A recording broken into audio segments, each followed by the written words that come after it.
Hi again, home learners. We're up to chapter 3 in George's Marvellous Medicine. You might remember in the last chapter, George started to concoct his marvellous plan. That was the name of the chapter, the marvellous plan, to create this fabulous medicine. Chapter 3 is called George Begins to Make the Medicine. Let's see what he's got in store.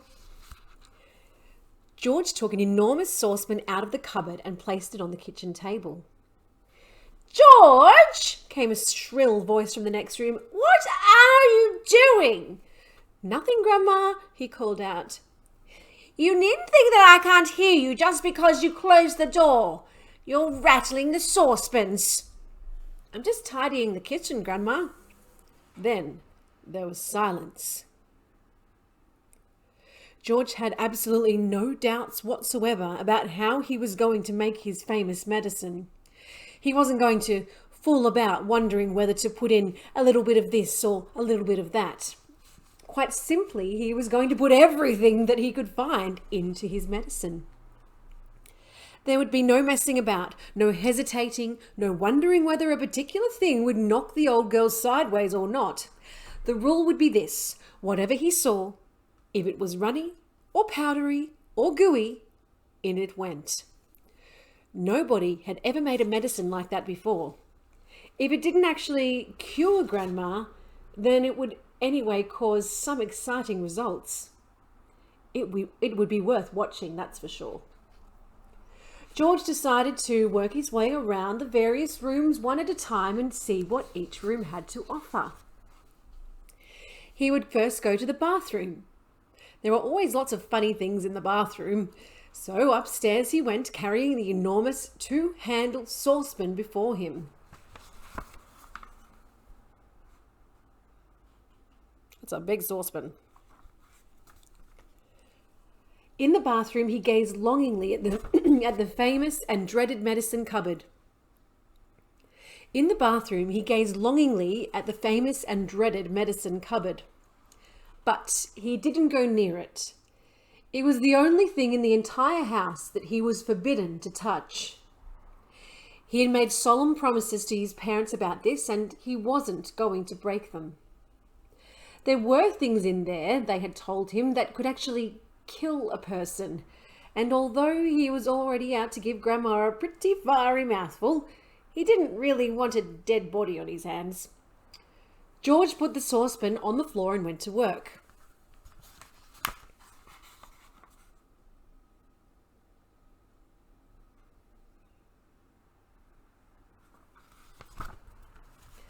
Number 1 was a bottle labelled Golden Gloss Hair Shampoo.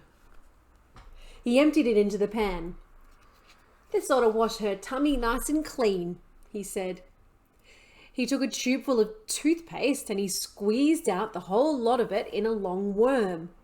"Maybe that will brighten up those horrid brown teeth of hers," he said. Then there was an aerosol can of super foam shaving soap belonging to his father. George really loved playing with aerosols. He pressed the button and kept his finger on it until there was nothing left. A wonderful mountain of white foam built up in the giant saucepan. With his fingers, he scooped out the contents of a jar of vitamin-enriched face cream. In went a small bottle of scarlet nail varnish. "If the toothpaste doesn't clean her teeth," George said, "then maybe this will paint them as red as roses." He found another jar of creamy stuff labelled hair remover. "Smear it on your legs," it said, "and allow it to remain for 5 minutes." George tipped it all into the saucepan. There was a bottle with yellow stuff inside called Dishworth's famous dandruff cure. In it went. There was something called Brilliant for cleaning false teeth. It was a white powder, so in that went too. He found another aerosol can, Nevermore Ponking deodorant spray, guaranteed, it said, to keep away unpleasant body smells for a whole day. "She could use plenty of that," George said as he sprayed the entire can full into the saucepan. Liquid paraffin, the next one was called. This one was a big bottle. He hadn't the faintest idea what it did to you, but he poured it in anyway.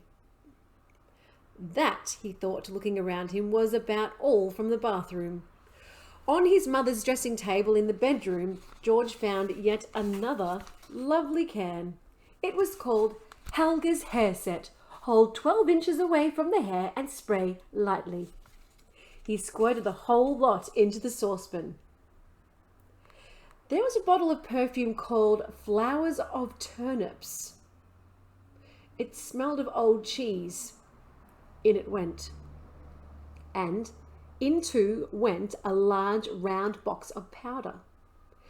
It was called Pink Plaster. There was a powder puff on top, and he threw that in as well for good luck. It's kind of like a pom-pom. He found a couple of lipsticks. He pulled the greasy red things out of their little cases and added them to the mixture too. The bedroom had nothing more to offer, so George carried the enormous saucepan downstairs again and trotted into the laundry room where the shelves were full of all kinds of household items.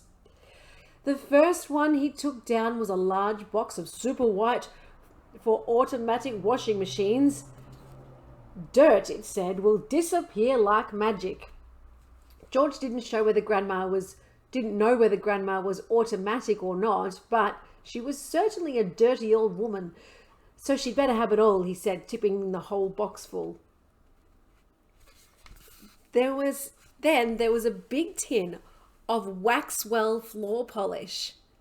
It removes filth and foul messes from your floor and leaves everything shiny bright, it said. George scooped the orange-coloured waxy stuff out of the tin and plonked it into the pan.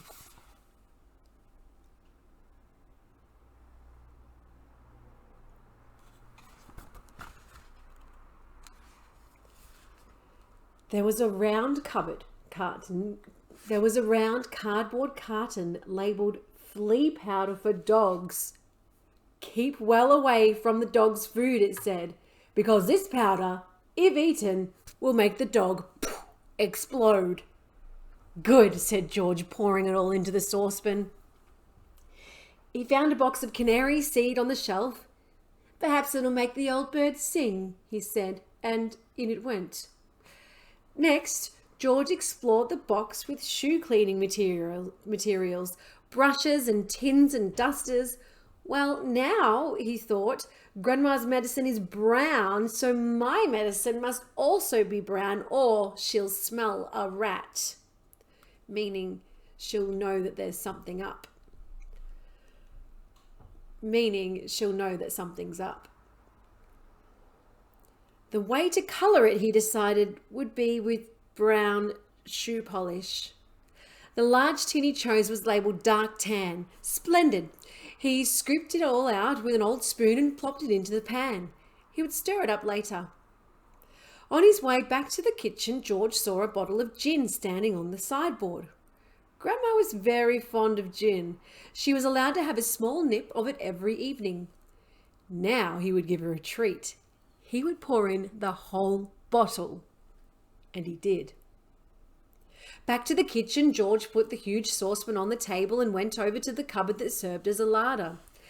The shelves were bulging with bottles and jars of every sort. He chose the following and emptied them one by one into the saucepan. A tin of curry powder, a tin of mustard powder, a bottle of extra hot chili sauce, a tin of black peppercorns, and a bottle of horseradish sauce.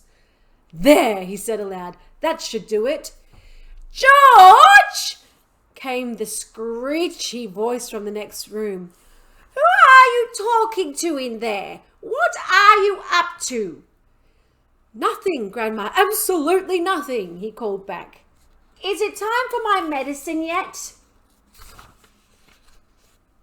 No, Grandma, not for about half an hour. Well, just see you don't forget it. I won't, Grandma, George answered. I promise I won't. And that's the end of that chapter. I don't know if it really matters that George skipped all of those medicines from the medicine cabinet, because surely all of these things are not going to be very good for Grandma. Especially the stuff that dogs are supposed to put on them for their fleas that can make them explode. Hopefully it has a different effect on humans. The next chapter is called Animal Pills, Chapter 4, and I look forward to seeing you for the next one. Bye, guys.